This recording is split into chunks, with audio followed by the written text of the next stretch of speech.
Good morning, everyone. We're going to just take a minute just to let everyone into the webinar, and then we'll welcome you and we'll kick off our program.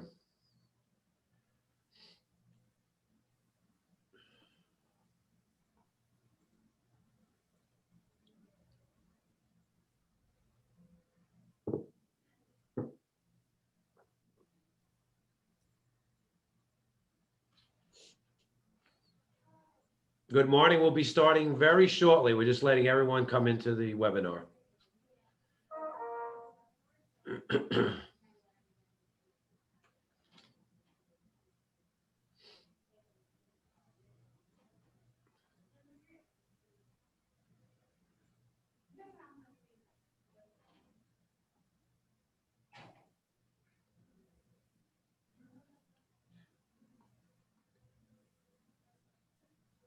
Okay, we're going to start. And while people are still coming in, so welcome to the 12th Annual Energy and Environmental Conference.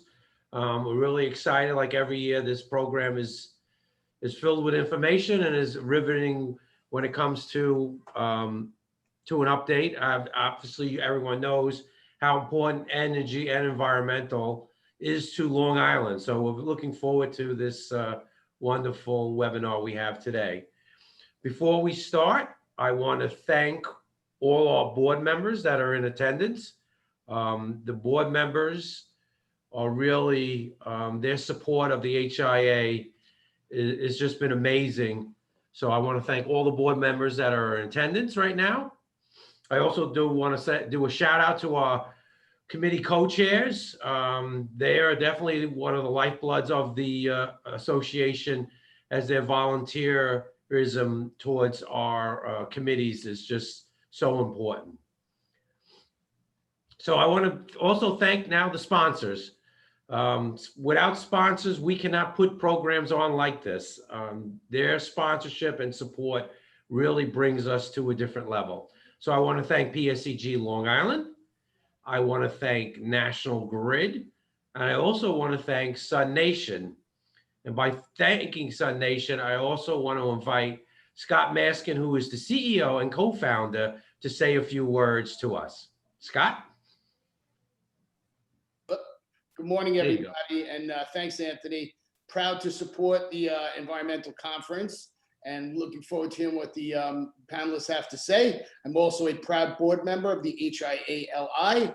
Sun Nation is the largest solar contractor on Long Island. We also do storage as well, both commercial and residential storage. So if any of your power goes out today and you don't have battery storage, that's on you, because we can supply that.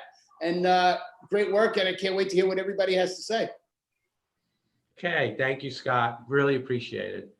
And now let's start the program. I'm going to introduce the president and CEO of the HIA-LI, Terry Alisi-Miselli. Terry? Thanks, Anthony, and good morning, everyone. And first of all, let me say I hope everyone is staying healthy and Long Island strong. You know, as we look at what we're going through as businesses, it was 7 short months ago, although I have to tell you, it feels a little bit longer to me. I don't know how you feel about it, but that unfortunately COVID hit Long Island in March. And, you know, it was delightful to see that all of you, all of our members and all of the Long Island business community really just sprung into action, as we did alongside you, disseminating a lot of important information from actually New York Forward, also from the Suffolk County COVID Task Force, Business Task Force, set up a website really to get that critical information to you with a landing page, and are doing Zoom meetings like this continuously to give you updates about what's going on. The other thing that I saw, and I'm so proud of, is that our members, as they sprung into action, we saw examples of companies that came out, for example, with the first COVID antibody testing, and companies that repurposed their buildings for personal protection equipment to really give it back to the Long Island business community. Companies that gave guidance through this, getting a stimulus package and what happens with PPP forgiveness and things like that. So such a keen sense of collaboration, such a keen sense of innovation on Long Island. We should be proud, really, really proud of what we're accomplishing. And I will tell you, we're equally proud to bring this energy conference to you. We've done it every year. This is our first virtually. Hopefully we won't have any snafus. I don't think we will. But, you know, it's very appropriate because one of the initiatives of the HIA-LI is to advocate for the Long Island Innovation Park at Hauppauge. It is one of a very large client, not only of PSEG Long Island, but certainly also of National Grid. And they've been very, very, very kind to us in really looking at what's going on here, not only inside the park, but outside the Innovation Park as well. So I'm delighted to introduce a real honored board member, Mike Volz. He's also the Director of Renewable Energy and Efficiencies. So Mike, I'm going to turn it over to you. I know you're going to turn it over to Walter, but we'll get ready with the show. Just want to remind everyone that if you have a question, just put it in the bottom box where you see Q&A, and we'll certainly get to it at the end of the program. Good morning again, everyone. Thank you, Terry, very much for that introduction. Good morning, everyone. I'm here on behalf of our president today, Dan Eichhorn. Dan was unable to attend. We had a storm, the hurricane that came across, tropical storm across the country, started down in Louisiana, and we were preparing last night. Luckily, it didn't hit Long Island very badly, but Dan was on a lot of phone calls and preparation and follow-up. So Dan sends his apologies, but I'll be speaking to you today on behalf of PSCG Long Island. So I'm just going to turn over to Walter Hofer. Walter's going to be the moderator. He's going to introduce me and then Keith Rooney, and then we'll get into the presentation. So Walter, it's all yours. Okay, thanks, Mike. I'll do the introductions here. So we'll kick it off with Mike Volz. Mike, you're the Director of Energy Efficiency and Renewables for PSEG Long Island. You're responsible for planning, implementing, and evaluating energy efficiency and renewable programs, and the preparation of a Utility 2.0 plan that includes efficiency, advanced meters, battery storage, electric vehicles, and other renewable solutions. Prior to his current role, Mike was a director at LIPA and at Central Hudson Gas and Electric, where he worked for 30 years in power generation, customer services, energy efficiency, and regulatory affairs. In his current role, Mike is an active participant in the Reforming the Energy Vision proceeding. He also serves on the board of directors for the HIA-LI and the board of the Boy Scouts Theodore Roosevelt Council. Mike, take it away. All right, if you could bring the slides up. I think Tony Joy is controlling the slides today. So once the first slide comes up, I'll begin my presentation.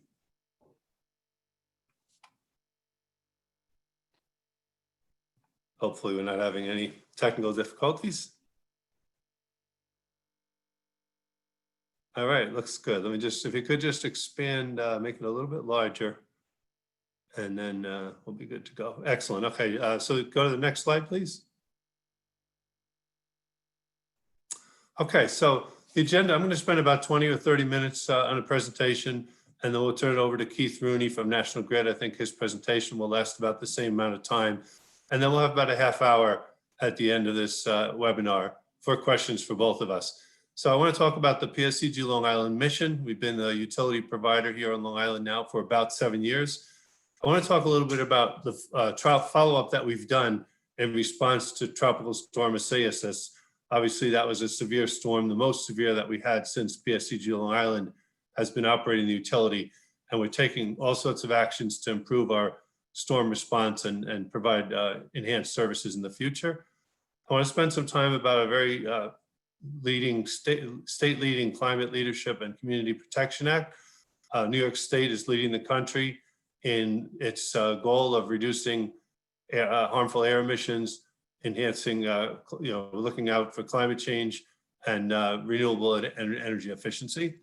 I'll show a forecast of electric use over the next 20 years, and I think you'll find it very interesting what's happening in terms of a combination of energy efficiency and then renewables and also beneficial electrification, and what the combination of all those things does to our electric sales. I'll talk about electric vehicles program, which are also aggressively being promoted by New York State. They're very good for the environment. Community solar and the Hauppauge Industrial Park Solar Initiative. And lastly, I want to just cover the new Kings Highway substations, which is now fully in service, and it provides enhanced reliability to the Hauppauge Industrial Park. Next slide. Okay, So the PSEG Long Island mission statement is to build an industry-leading electric service company. We place safety first in all that we do, provide our customers on Long Island and the Rockaways with excellent customer service, best-in-class reliability and storm response, opportunities for energy efficiency and renewables, and local caring and committed employees dedicated to giving back to their communities.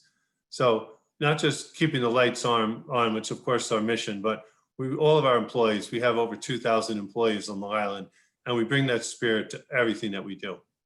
The next slide. So I want to show a little bit about Tropical Storm Isaias. Obviously, many of us at least lived through Hurricane Sandy in 2012, which was the worst storm that ever to hit Long Island in the last 50 or 100 years.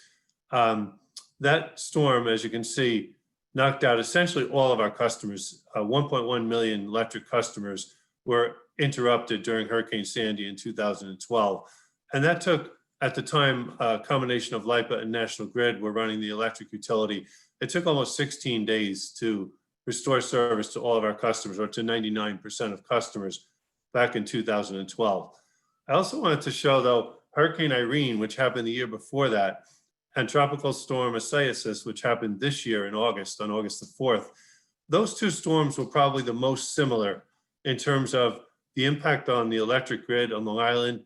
As you can see, we had this summer lost power to 644,000 customers, which is about 60% of all customers on Long Island. Hurricane Irene back in 2011 was 523,000. You can see the number of incidents. Individual incidents would be a damaged location where the linemen have to go out and make repairs. It could include broken poles, wires down, transformers on the ground. During the storm this summer, we had to repair almost 23,000 separate incidents, and we got all that work done over 8 days. And I know that many of our customers were not happy with an 8-day response. We were not happy with that. We wanted to do better, and we will do better in the future. But if you put it in perspective, the 8 days that it took to restore service this summer was better than the 9.4 days that it took for Hurricane Irene back in 2011 for roughly the same size storm. So we did a little bit better than we did back in 2011. And obviously Hurricane Sandy was a much more severe storm. And then you can see some of the smaller storms from 2010 to 2017, where we had over 100,000 customers were out of power.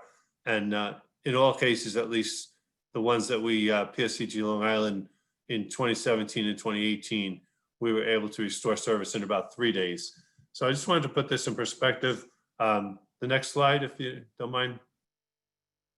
So what are we doing about trying to improve service? So obviously with 8 days of no power, we don't want any of our customers to have to endure 8 days of darkness and no power and inability to cook and all the things that go along with it.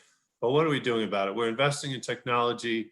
We're looking at our processes and procedures for business continuity. ETR stands for Estimated Time of Restoration. We're looking very carefully at how do we estimate on the first 24 to 48 hours of a storm. It's very difficult to know when the storm first hits if we're going to be able to restore service to all of our customers in 2 days, 3 days, or 10 days. It's really, we haven't gotten out there. Many of the roads are blocked, inability to even pass because trees are down. So we have a new process that we've put into place with regard to how do we estimate the estimated time of restoration. I know one of the biggest complaints we had from customers this year is we had told customers the power would be restored. I think it was in about 4 days, and it turned out to be closer to 8 days. And we made that call very early on in the storm. We felt we'd be able to restore it in 4 days, but we really hadn't yet assessed what the damage was. So we have new procedures for the estimated time of restoration, improvements to our external communications with public officials, management of foreign crews. One thing we did very successfully, I think, during the recent tropical storm was we brought in about 1,000 linemen from all over the country, and we pre-staged these linemen before the storm even hit. So we'll continue to do that kind of thing. It helped. It mitigated to some degree the number of days that customers were out, but we need to continue to manage our ability to bring in crews from outside the area. And then probably most importantly, storm hardening. continue to invest in new poles, stronger wires, raising substations out of flood zones, and just investing in the strength of the infrastructure so that it can withstand, and of course, tree trimming. I can go to the next slide. So I want to switch gears a little bit now to talk about New York State's major policy directives. So these are all the public policy coming out of Albany from the Public Service Commission, and in some cases, the state legislature. There's a clean energy standard. The one I mentioned earlier, about a year and a half or 2 years ago, the state legislature passed the Climate Leadership and Community Protection Act. New Efficiency New York is a energy efficiency targets for all New York State utilities to try to reduce electric sales by 2 to 3% every year, and ultimately 185 trillion BTUs of energy, combination of electricity, natural gas, fuel oil, but overall BTUs of energy in New York State by 2025, 185 trillion BTUs, and an energy storage roadmap. As Scott Maskin had mentioned, many of the solar installations that are going in now also include energy storage with solar to provide enhanced reliability and also to improve the grid efficiency by having the ability to store electricity, which is more difficult to store than, say, natural gas or gasoline, where you can put it in a tank. Energy has to be stored in batteries or flywheels or pumped hydroelectric storage.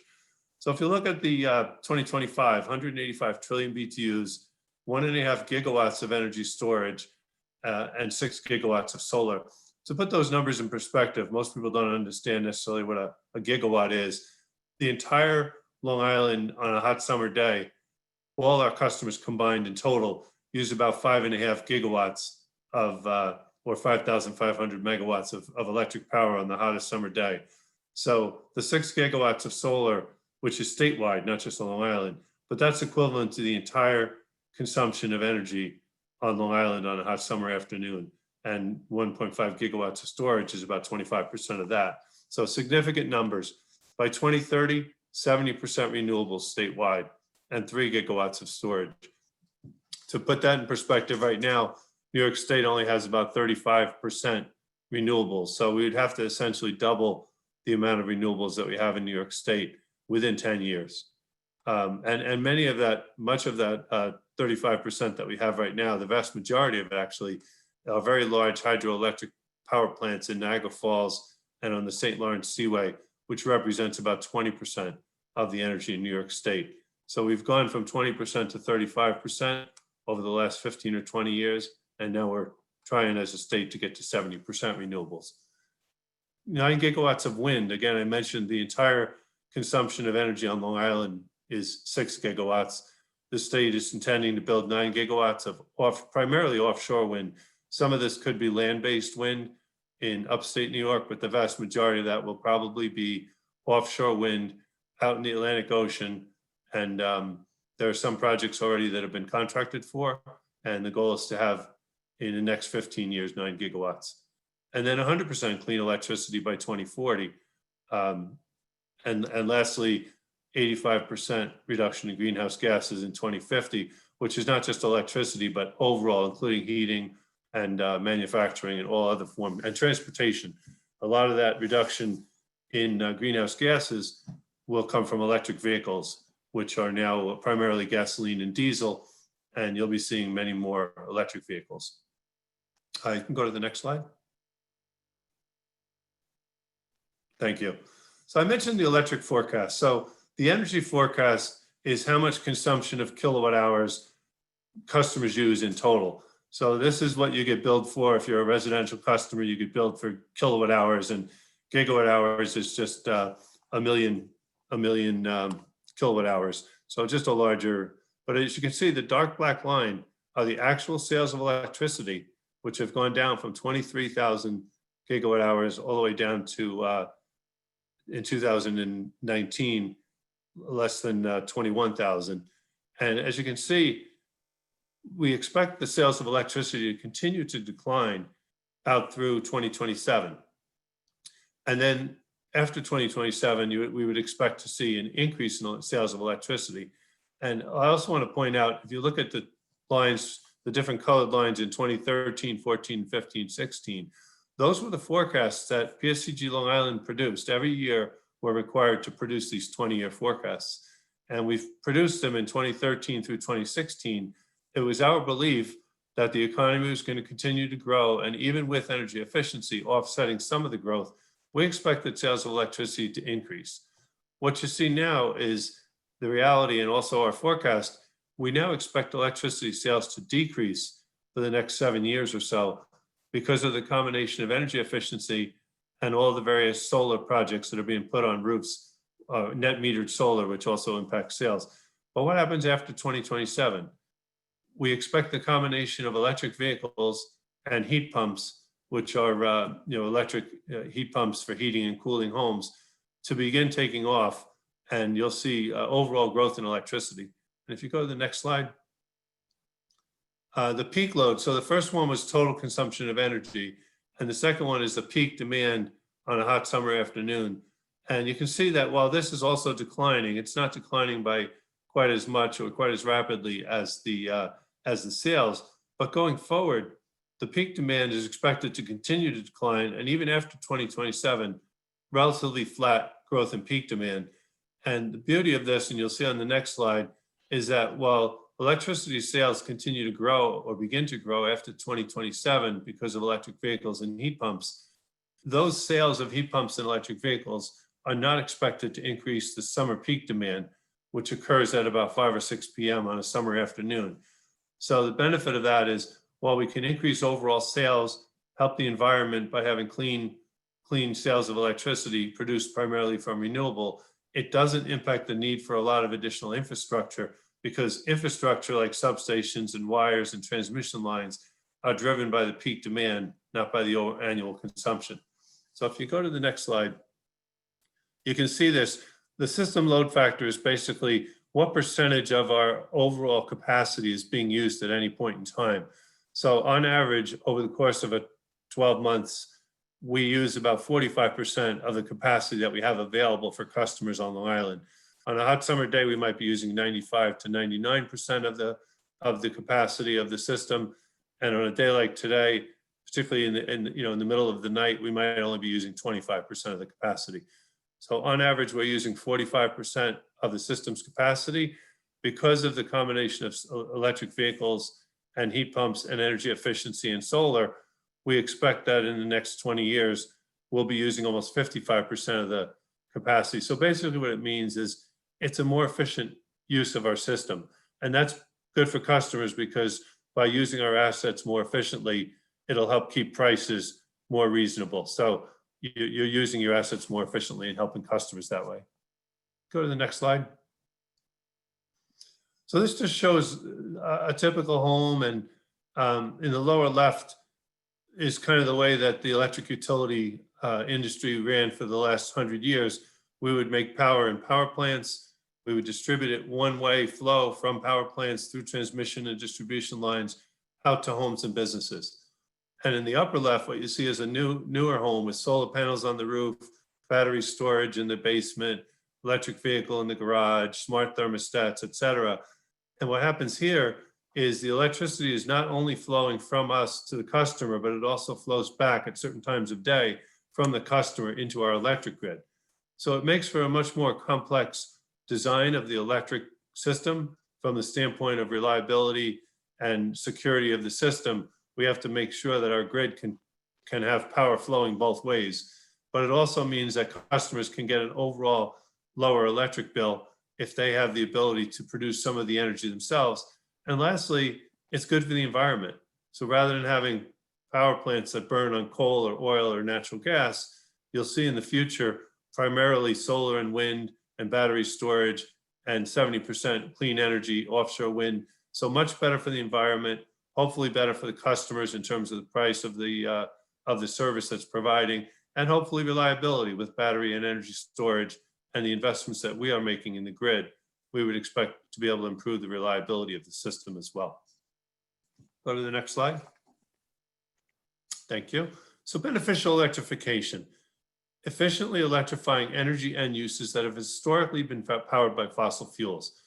So heating systems, transportation, gasoline, diesel, lawn and garden equipment, which was traditionally used gasoline, all these things, swimming pool heaters, maybe the pool heaters typically used to be done by propane or natural gas. All of these various devices that traditionally had used fossil fuels could theoretically, and in many cases are now, being produced or fueled by electricity.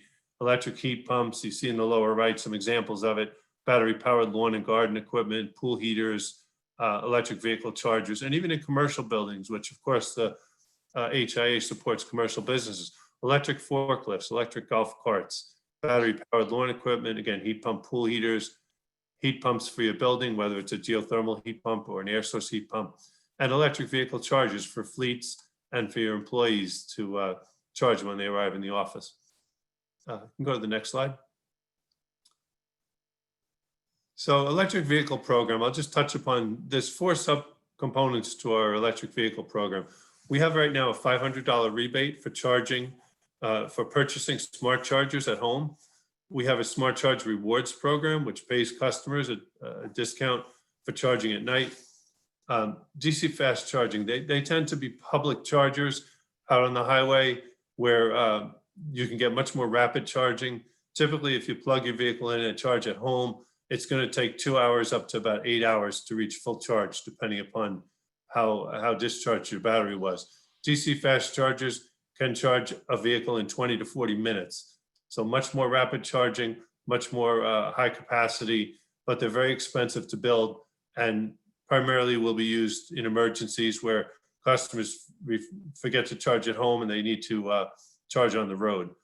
And then EVSE, which is our electric vehicle system infrastructure, a Make Ready program will begin in 2021.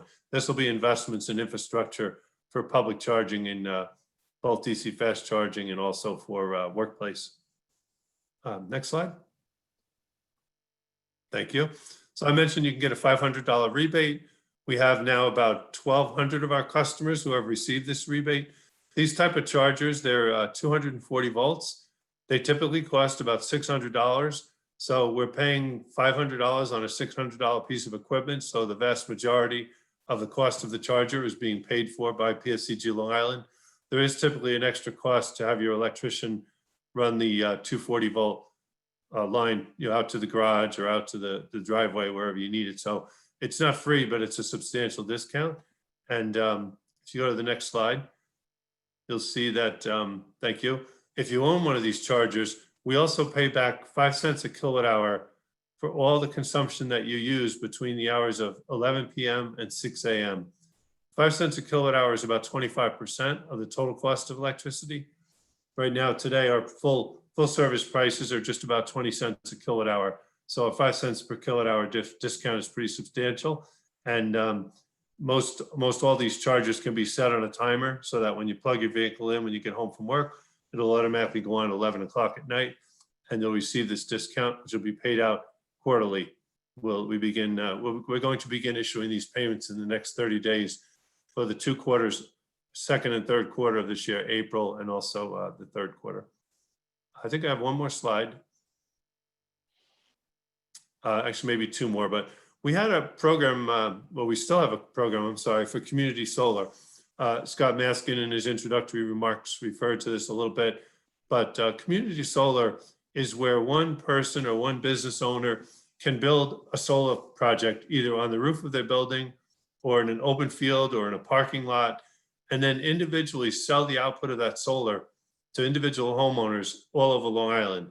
And hopefully they can price it in a way that's favorable for the customers that are purchasing it.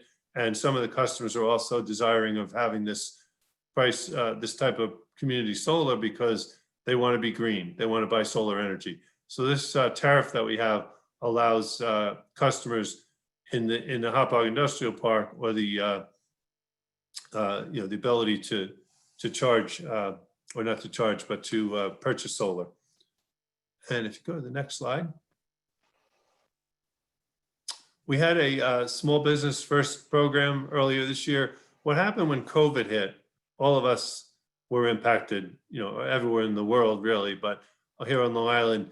And we realized that a lot of businesses were struggling restaurants, nail salons, small businesses that had to be shut down because of COVID, and they lost revenue and it was very difficult. So we wanted to do something to help our small businesses. So we launched a Small Business First program.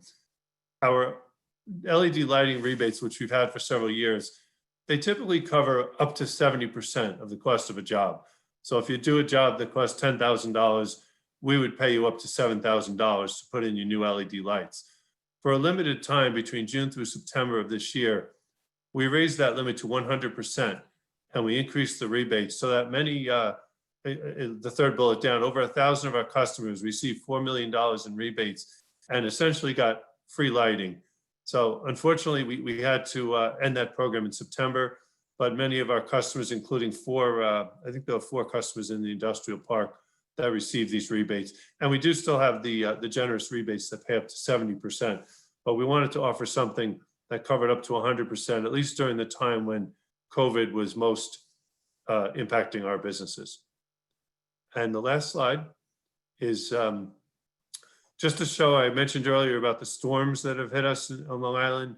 And one of the things we've done to enhance the reliability in the Innovation Park at Hauppauge is the Kings Highway substation, which is in the vicinity of the Innovation Park. And the substation went into full service in 2020. It was under construction for several years before that, but it provides 100 MVA of system capacity. It provides additional circuits to back up the industrial park, availability for future expansion and load growth, and overall enhanced the reliability by shortening the length of the circuits that go into the Innovation Park. And I'll stop there. I think there's a Q&A slide, but let's hold the Q&A until after Keith has a chance to do his presentations. Again, just a reminder, if anyone has questions, please go into the Q&A box. And I see we have 3 questions already, but you can type in your questions. And then after Keith completes his presentation, both Keith and I will be available to answer any questions that you have. Thank you. Okay, thanks, Mike, very much. Okay, I'm going to introduce Keith Rooney now. Keith is National Grid's Director of Customer Government Relations and Community Management for the downstate New York business. Keith has over 30 years experience with National Grid. His experience includes manager of gas control for Long Island and upstate New York. He managed 20 rotating shift operators, 30 plus power generators, gas compliance, and ran the gas network for the state. His current role as National Grid's Jurisdictional Director of Customer Government Relations and Community Management, he is responsible for all major customer government and community activities in downstate New York. This includes managing a team of jurisdictional managers in Staten Island, Brooklyn, Queens, and Long Island. Keith, take it away. Thank you. Thank you for having me today. And Mike, thank you for the invite. It's always a pleasure working with you and your team. And thank you to Terry and Anthony for hosting us today. Listen, 2020 has been an interesting year, I think, to say the least, when you think about the pandemic and some of the social unrest issues. And it's just been a really interesting year. But I really feel confident that we're gonna come out of this stronger than we were. And I appreciate you giving us the opportunity today, because National Grid is in the middle of a transition. So just to give you an overview, I'm going to give a macro view of the company, then I'm going to give a micro view of the company and focus on Long Island, obviously, because this is for Long Island. But I'm going to talk about the clean energy transition that we're under, and then also the COVID response and some of the community stuff that we did over the last year. And I'm looking forward to this as an interactive session. I should be about 15 to 20 minutes tops. And then, as Mike alluded to, I'd be happy to take questions afterwards. So next slide, please. So from a macro view, this National Grid is an international company, and we supply 20 million customers. We have our businesses in the UK and in the US, and it's both electric and gas. Obviously, downstate, we are gas only, but in the rest of the regions, we are gas and electric. We own and operate transmission systems in the Northeast, New York, Massachusetts, Rhode Island, and even in Vermont. Next slide. In the UK, just to touch base on the UK, on the other side of the pond, we're a high voltage electricity transmission network. We operate in England and Wales, and the system in the Great Britain is legally separated by electric system operator as a business. We also, in Great Britain, operate the high pressure gas system. So that's just a snapshot of the UK business. Next slide. This is interesting. This is the part that's exciting. For like you alluded to, 30 years in the energy business, and this is the first time. In 2017, we broke into this National Grid Ventures, which is and National Grid Partners. These are two entities that are in the unregulated business. And the reason why we did this was to future-proof our business and really drive the clean energy story. So what we do on the venture side, we invest in energy projects, technologies, and development for clean energy. And just this October 14th, we launched the Renewable Company, which is a brand name in the US that focuses on renewable energy, which is solar, onshore wind, and battery storage. In our upstate region, we have a great opportunity with solar farms and other innovative ways. And we've invested in a company called Geronimo, which is the biggest solar producer, or one of the biggest solar producers in the US. And then the other piece, the National Grid Partners piece, right? This was created in 2018 to advance the energy systems of tomorrow. This is more the high tech stuff. This is the incubation arm that funds disruptive technology.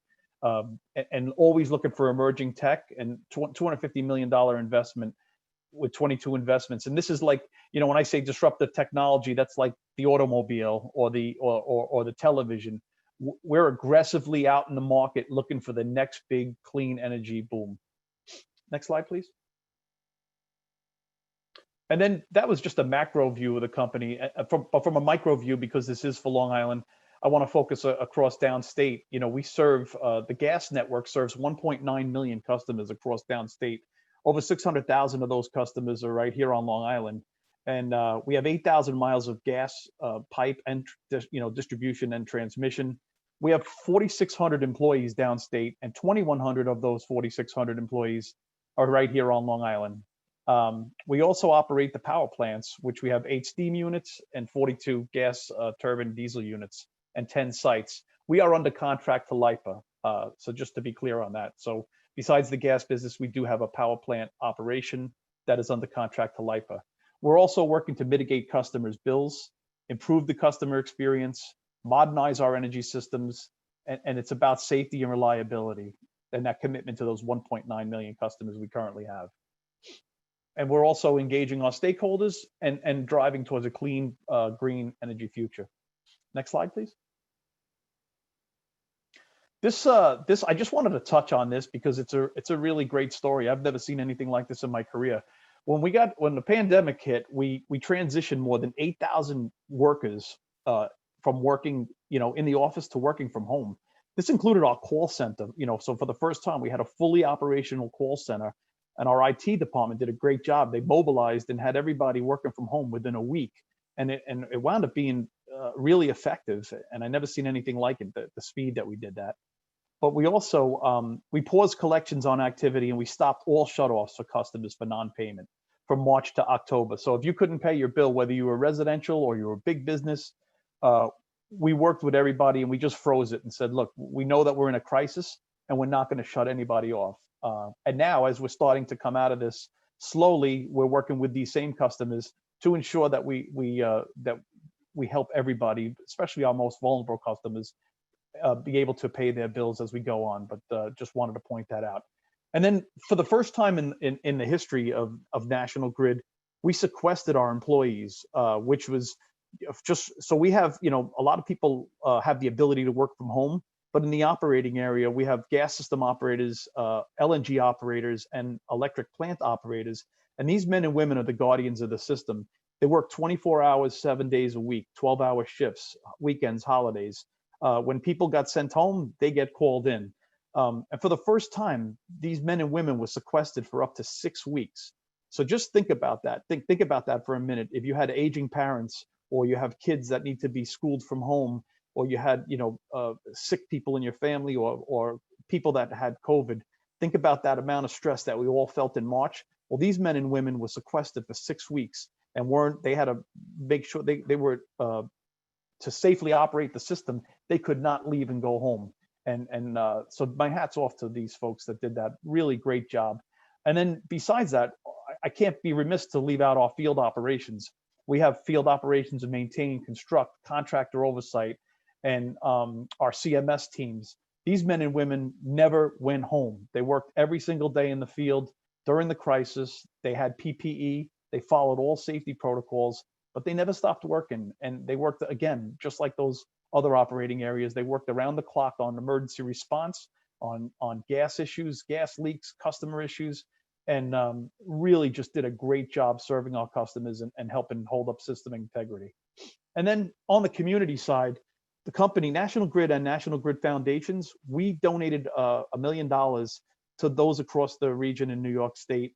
But the focus on Long Island, just because this is Long Island, in my career, I've never seen anything like it. We were able to get PPE and food and all kinds of supplies to our frontline workers. We funded 5 of the biggest hospitals on Long Island, EMS workers, Suffolk County Police Department, fire departments, local fire departments, over 30 food pantries we contributed to. Some of the big ticket ones, we gave money to the United Way, Island Harvest, Hope House Ministries, Pronto, the Inn, all of these things, funding, getting that food on the shelves to help our customers get through this pandemic. And I just big shout out to my team.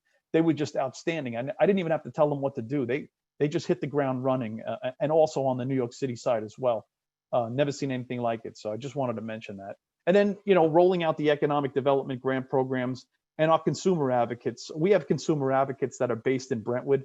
A lot of them are bilingual. They work in a center where they help our most vulnerable customers, where they can come in off the street, sit down, have a cup of coffee, and they help them, not only help them with their gas bills, but they also help them with social programs, other social programs, and help them get along, especially in a crisis. Next slide. So this is a commitment to net zero by 2050. And I know Mike alluded to it on the electric side of the house. And so the goal here is to achieve net zero greenhouse gas emissions by 2050. And, Badr Khan is our new CEO and president of National Grid. And I did have an opportunity to spend some time with this guy. He's brilliant, and he's got a vision for the future. And just to quote from him, we believe our electric and gas networks have a vital role in helping achieve net zero emissions, and announcements today in the beginning of our transformative journey for our business. And, if you want to learn more about that, there's a website, naturalgridus.com, responsible business commitments. But it takes me, when I hear our CEO talk about that, I think about the times, when I started in the company, I used to have a handful of quarters, and I had to, use a payphone if I was out in the field and I had to call my manager, or I have to pick up the phone and call them on a payphone. And now I think about the technology and how far we've come, right? Everybody has an iPhone. And so it's, just think about today, if an employee started in the energy business, he or she, what's their story going to be like 30 years from now? It's very exciting time to be in the energy business, because there's going to be a lot more iPhone things and things like the iPhone that's going to drive clean and green energy. Next slide, please.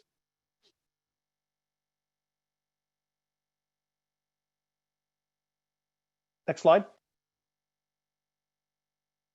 Hello? Oh, nope, you got to go back one. So this is the commitment to cleaner energy. And just as the CEO said, these are the top key areas that we're going to focus on: expanding energy efficiency, decarbonizing the gas network, methane reductions, integrating innovative technologies to decarbonize heat, connecting large-scale renewables, distributed generation, storage solutions, eliminating SF6 emissions, which are the highest emissions, advancing the clean energy transportation, and investing in large-scale carbon management. So those are like our top 10 general orders of how we get there. Next slide. So if you look at this, to quote one of our subject matter experts in the business, Owen Brady, this is like our Maslow chart and how we get to self-actualization. And if you look at some of this stuff, right, you reduce natural gas consumption, methane emissions, decarbonize the gas network, and then drive to future heat solutions. And these are all, I'm not going to drain the slide, but this is what we're looking at as we transition into the clean energy world. Next slide. This is, I just wanted to touch base on this one. We're in a partnership. We have a great partnership with Stony Brook, the Institute Gas Innovation and Technology, and some of our engineers, like Chris Kavanaugh and team, they work closely with the engineers of Stony Brook. And what they're doing is they're doing a study. We have a 350-pound transmission system that runs through Staten Island, Brooklyn, Queens, and Long Island. They're looking at ways of how could we blend in hydrogen into the gas system and reduce gas usage. But to do this, we got to, determine the acceptable blend amounts. We have to look at the risks. We have to make sure that everything is done safely. So this is in a test mode right now, but it's exciting to know that in the future, we will be blending in hydrogen into the system and we will be reducing our gas usage. Next slide. Ways for these are the ways that our customers can conserve for safe energy efficiency programs. And so we have two programs with energy efficiency. One of them is a business program. The other one is a residential program. The business program has incentives, on steam traps, surveys, boilers, water heaters, setback controls, energy management systems. So if you're a big customer, I always look at like a school district. There's loads of opportunity here to save money. And then even if you're a residential person, you want to save money on energy efficiency, we have rebates for heating equipment, water heaters, automatic thermostats, boiler controllers, insulation, and radiator valves. If you look at last year, right, we took almost a half of 433 million off the gas system. That's just for 2019. And we're working with our state regulators on, and we're hoping to even increase that number and double it and triple it and take more gas off the system. So if you'd like more information on that, if you're a business, you can go to ngrid.com/business. And if you're a residential user, you can go to ngrid.com/EE. Please go in, take 5 minutes and take a look at these programs. Not only will you save money, but you'll operate green. Next slide.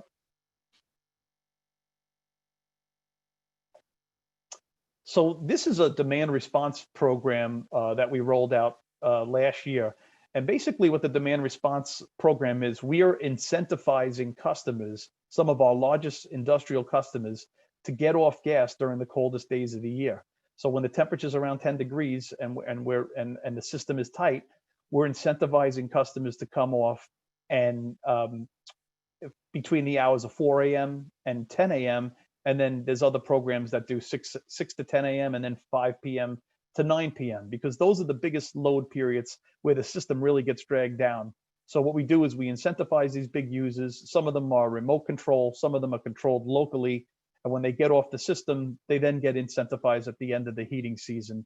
We were able to take an additional 14,000 off the system, and our customer teams are still working hard to get this number to increase this number to help us get through the winter peak. So that's what the demand response program is about. Next. This is another great program we have, the Economic Development Program.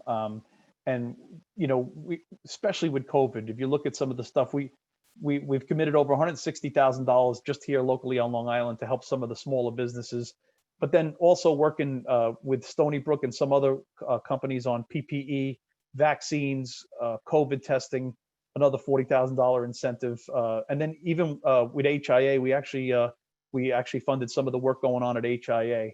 So this is another aggressive piece, especially with COVID-19. We have a manager, Lyle Sclair, who runs this program, and he does a great job getting out in the communities, working with some of these small businesses to try to get people back on their feet. And in the future, we hope that more businesses will, go into the clean energy transition and really look at the economic development rate. We give grants up to a $500,000 based on the criteria if you qualify for this. So again, I say to you, if you're a business or if you had some issues this year with COVID, go to www.shovelready.com/downstate programs and see what we can do to help you, because we want to help you get back on your feet again. Next. So this is the winter heating preparation, and a lot of the stuff I already talked, so I don't want to repeat myself, but we're very excited about the energy transition and going into the clean energy transition. But like I alluded to before, we still have a responsibility to our 1.9 million customers that currently exist. So to get through the coldest days of the winter, demand response, I already covered it. Energy efficiency, I covered it. I just wanted to touch base. We are expanding our CNG capability. And right now we up to 4 locations on Long Island. We'll have 3 of those active this year. And what they are, they're on the company property. They're operated by certified union operators, and they safely inject CNG into the transmission system during the coldest days of the year to help us get through the peak loads. So this is a program that we feel very strong that will help us get through the top coldest 10 days of the year. We also have LNG sites in Brooklyn and Long Island. In Brooklyn, we have 2 tanks with 1.6 BCF, and on Long Island we have a tank that holds 600 million in it. And what we do is we inject the gas during the summer and spring months, and then on the coldest days of the year, we vaporize this gas into the transmission system to meet our supply when all of our pipeline supplies have been expended or they're at their level due to cold weather or extended cold weather. So really great teams there. They're working closely with the control rooms, and they make sure that they're fully operational and ready to go to serve our customers. So I just want to close in my closing statements. I just want to make 3 points.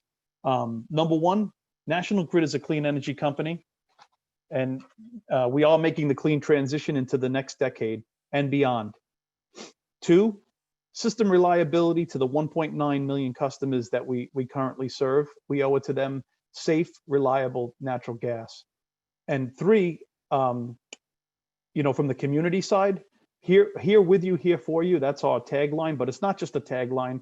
We are embedded in our communities, and we are going to rebuild Long Island after COVID. We're going to do everything we can to not only drive clean energy, but we're going to work with our customers to help them get back on their feet and get past COVID. And before I close out, I always want to give a shout out to the 811. If you guys, anybody on this call, if you're going to dig, please make sure that you call 811, whether you're putting in a sprinkler system or anything from a safety standpoint. It's very important to call 811. So I just wanted to thank you guys for having me today, and I'll leave you with this. Together, we will work with our stakeholders, our regulators, our employees, and we will bring clean, green energy to life. Thank you. All right, thanks, Keith. Appreciate the presentation. And now, I guess without further ado, we can go into the questions. There are a few that have been put on the Q&A spot. So the first one I think is going to be more Mike, but with distributed energy resources and charging station infrastructure, how can we enable utilities to access all of the necessary data, but enable private enterprise to supply the specific services? Mike, you're muted. Yeah, now I'm unmuted. Can you hear me all right? Yep. Okay. Yeah, so at PSCG Long Island, with regard to electric vehicle charging stations, it's not our intention to own and operate electric charging stations. The private market companies like Tesla and others are building some DC fast charging stations. We typically have a contract with the station owner and get permission to gather the data from the electric vehicle chargers. It's very important to us from an electric sales forecasting perspective and system grid efficiency and grid reliability to understand hour by hour how much electricity is being consumed by electric charging stations. Similarly with solar PV, we want to have the data so that, and combined heat and power, pretty much any distributed energy resource, those are in almost all cases owned by independent third parties.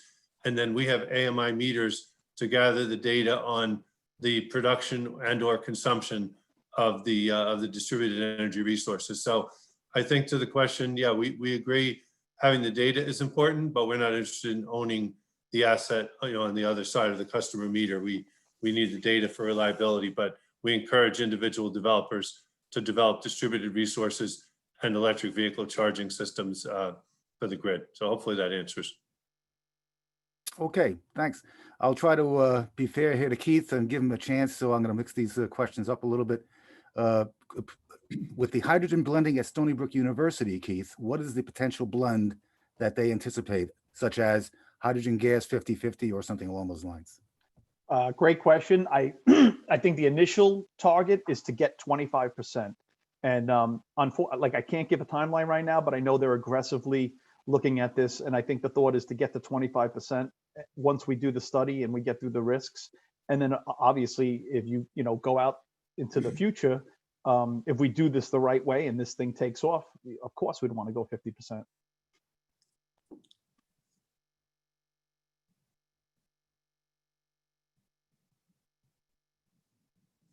Does that answer your question?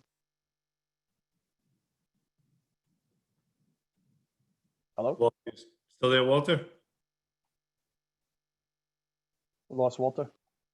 Yeah, not sure why, but let me answer. I can see. Yep. Yeah, sorry. Yeah, I have Back technical way, Walter. difficulties. Okay, you're back now. Thanks. The cursor wasn't moving around.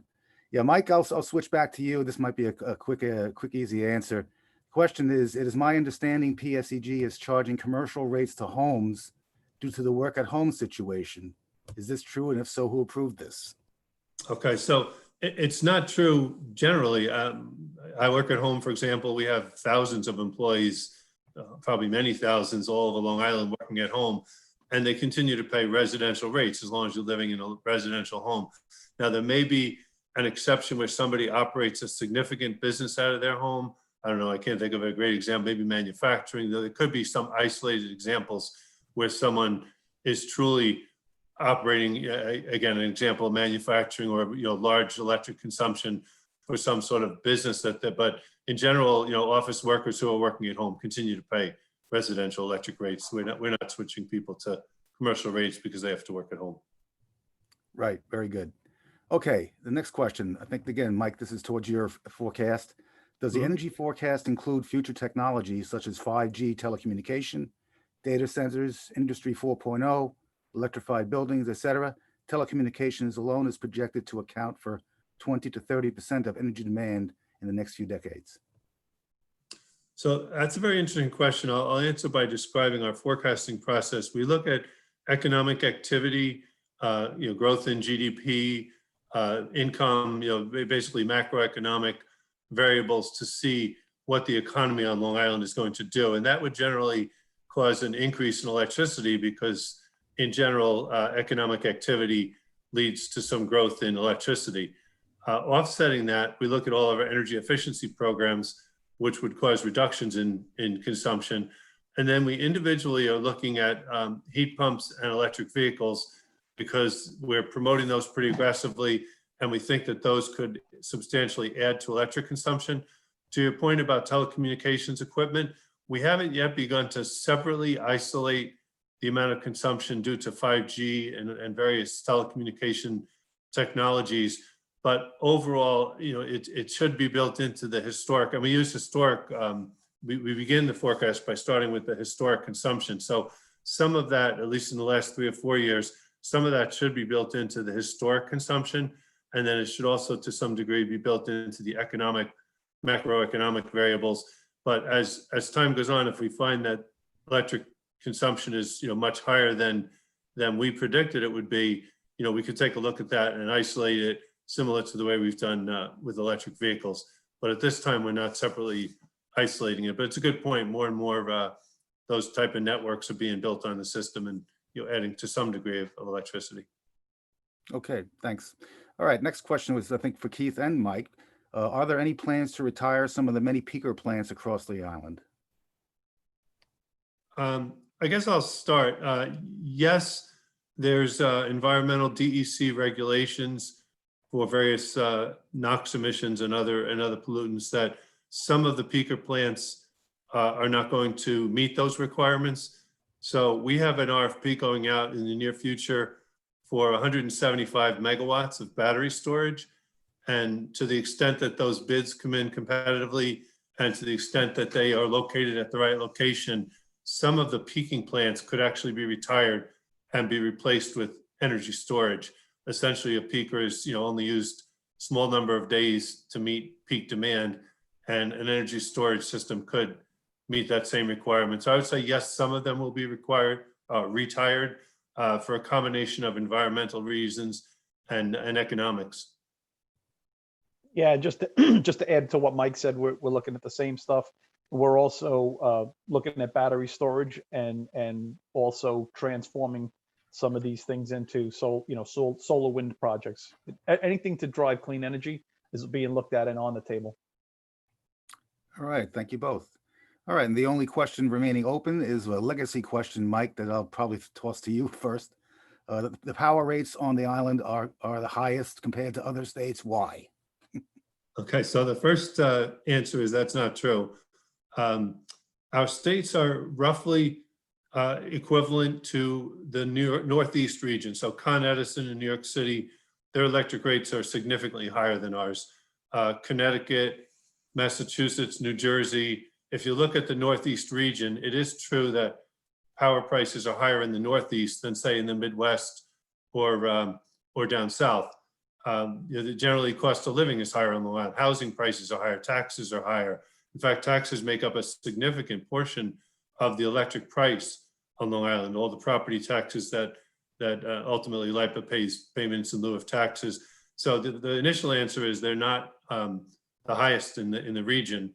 They're roughly middle of the pack for the Northeast region, but our residential rates are somewhere approximately 20 cents a kilowatt hour when you include the power supply charge plus the delivery charges. And if you look at the Northeast region, it ranges from 17 or 18 cents on the low end up to about 25 cents for New York City.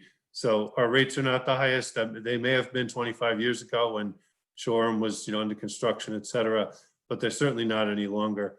And Hawaii has higher rates. There are other areas that are higher, but hopefully that answers your question. We're competitive with the region: New Jersey, New York, Massachusetts, Connecticut. Okay. All right, I'm going to start answering a couple of questions, waiting for other people to put into the Q&A. Keith, what is the status of the Northeast Supply Enhancement Project that would increase natural gas capacity to Long Island? So that project, I just want to point out that was a project for the Williams Company, and obviously I'm not at liberty to speak on their behalf, but there was environmental permits that had to be required in New Jersey and New York, and those permits were denied by the state. So what we have done as a company is we're working very closely with our regulators, and we've come out we had public hearings. Obviously the pandemic broke out, which made that a little bit difficult at the time, but we did hold 5 public hearings. We do continue to meet with our regulators, and I think I talked about a lot of the stuff that we're doing: the CNG, the LNG, the gas supply, the demand response, all of those things. We're working through that to get through the winter operation season. But as far as the project, the project was denied, so we are we're on plan. We're on the next plan where we're using all our clean and green energy and all of our things together. There's there's a bunch of them that we're working in the plan with the state and moving forward without it. Okay.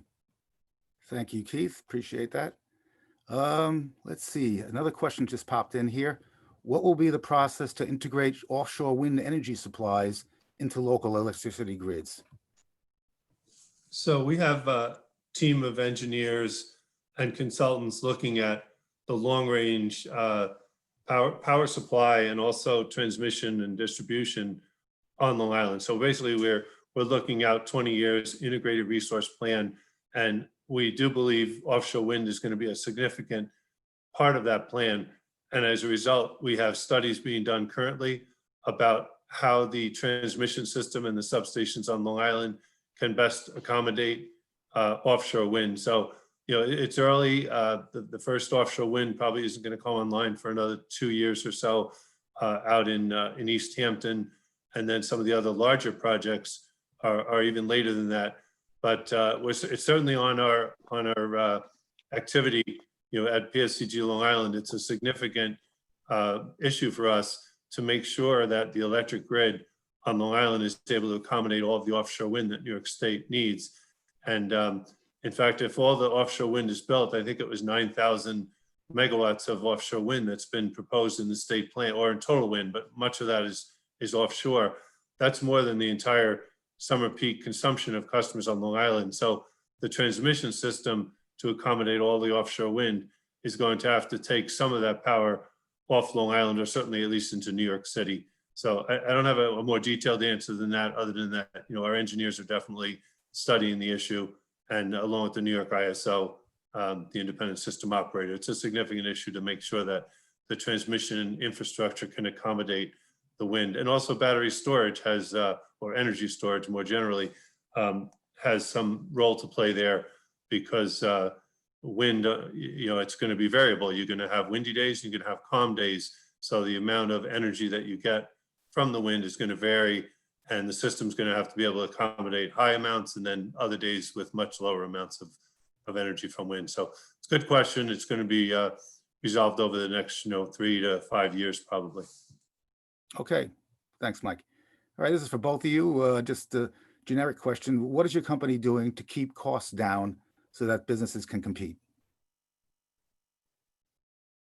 All right, So- go ahead, Mike. No, you go first. This is the one. This is the one that nobody wants to answer first now. No, so I think I mentioned all of this stuff before about the energy efficiency, demand response, and we're in the middle of negotiating a rate case with the state. So that's under negotiation right now. But we're doing everything to bring the cheapest amount of supply into the region. Yeah, and at PSEG Long Island, along with LIPA, who we have a contract with, we're very careful to try to keep our costs down in such a way that we will not have to increase rates by any more than 2.5% in any given year. So we're very conscious of no more than 2.5%. There have been times for the last couple of years where we've actually kept that at 0%. We're trying not to increase rates at all. What are we doing to actually achieve that? Energy efficiency helps customers reduce their consumption, which causes their bills to be smaller. We've been very judicious about our power supply costs, making sure that the power that we either purchase from third parties or produce locally on Long Island through the national grid plants is as efficient and low cost as possible. So we're looking at both the power supply and on the delivery side of our business, making capital investments where they're prudent. Another one I'll mention is AMI metering. The AMI, which stands for Automated Metering Infrastructure. We've made over the past 2 years, and we're going to continue into next year, substantial investments in automated meter reading, which is going to lower our costs to read meters. So labor costs are going to go down substantially once we automate all of the meter reading on Long Island, which will happen in the next 12 to 24 months. Yeah, and Mike, the only thing I would add to that too on the gas side is, we get our gas supply teams buys the cheapest cost fashion gas supply, and there's no markup on there. There's no pass through. In other words, what we pay for the gas, we do not pass that through to the customer. We don't mark up on it. Thank you. Okay, another question from the field here. What is the cost benefit analysis of burying the electric lines? So in general, it's about 5 times more. So if we have a transmission line from point A to point B, and we look at the economics of building that transmission line, it's roughly 5 times more expensive to put it underground versus building poles and stringing wires on insulators. Having said that, we understand the sensitivity of aesthetics and the concern about basically the view shed of trying to, so we do our best to manage those two competing views of it's more expensive. In terms of pure economics, while it is 5 times more expensive, it tends to be more reliable. Underground circuits don't generally get impacted by wind and rain and storms. So there is some offsetting benefit to undergrounding, besides the upfront costs. There is some savings over the next 20 to 40 years of the life of the line by not having to go back and repair it as often. But cable failures are not, there's not zero. There are times where the cables do fail over the next, let's say, 40 years of the life of a transmission line. So the short answer is it is more expensive to build underground. From a pure economic standpoint, we wouldn't be able to do it, but we do judiciously use undergrounding in those communities where where it's believed to be sensitive, and main streets, for example, and also in underground residential developments for the last 30 years or so. All new construction for residential homes has all been mandated by the state. to be undergrounded. So yeah, we're constantly looking at that trade-off between trying to preserve reliability and costs for our customers along with the aesthetics. Okay, very good, Mike. Thanks. I'd like to point out about half the questions that we're asking have been posed by attendee Sean Deary. So shout out to Sean for keeping us busy. The current one right now, is there any way to make the right-of-ways of PSEG and National Grid accessible to hikers, bikers, walkers? I'm not the subject matter expert, on the legality of allowing, but I believe some of our, there's one out in the Shoreham area, there's a transmission line that I believe has a bike path pretty much running along the right of way. I think it has been done. Keith, I'm not sure if you have any more specific knowledge about that. Yeah, I mean, something like that, I would have to defer to our legal and real estate department. I don't want to say anything out of line. I'm sorry. Yeah, I think the same here. I just don't have the expertise, but we'll take that question back. I think, where it's possible, it'd be good if we could do that. Yep, we'll take it back. Okay, that's from Sean. So we'll have to get back to Sean about that one too. Okay, and from Lisa Broughton in Suffolk County, shout out to Lisa. She's wondering how many people are on the Zoom. So I'll answer that one. That was about 100 at the peak, I think, Lisa. So it's a fair crowd. Again, not in person, but about the same as we might have had if we were over in Hop Hog. And I don't think I see, there might be another question I'm searching for. I don't see any other questions. So I don't know what we want to do. All right. Well, it was, from my perspective, it was a pleasure speaking with everybody. Hello, Lisa. I didn't get to see you, but Lisa Broughton, I understand, was on, and it's good speaking with everyone. And I guess we'll turn it back over to Anthony to wrap up. Yeah, thank you for having us, Anthony. Thank you.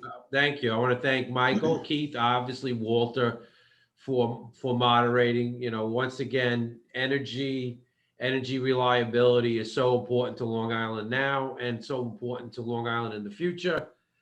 And this programs like this, which really bring in-depth knowledge to the people of what's going on and what our future looks like. So we're excited about it. And I want to thank both PSEG, Long Island, and National Grid for all the work and all their workers have done every day to support the Long Island energy. So thank you, both of you. And Ariana, if you could just put up what coming events we have. So I just want to mention a couple of programs that we have coming up, which we're excited about. On November 17th, we have Bank of America's U.S. Senior economist who's going to be speaking about post-election outlook 2021. So we're really excited about that. Joe Campolo will be moderating. And then on November 20th, we have our Women's Leading the Way Executive Leadership Panel, which this program has grown tremendously year after year. So we're excited to listen to a panel of women's executives and hear about their journeys, hear about their best practices, and hear about their struggles and how they overcame them. So those are the programs that are coming up. Once again, I want to thank Michael and Keith and Walter. Great time today, great program. And we look forward to doing this again, as we always do. So thank you, and thank all the attendees for attending. A replay of this will be on our website. So if someone missed it, you definitely go on our website and see it again. All right. Well, thank you. Okay. Have a great day, everyone. All right. Have a great day.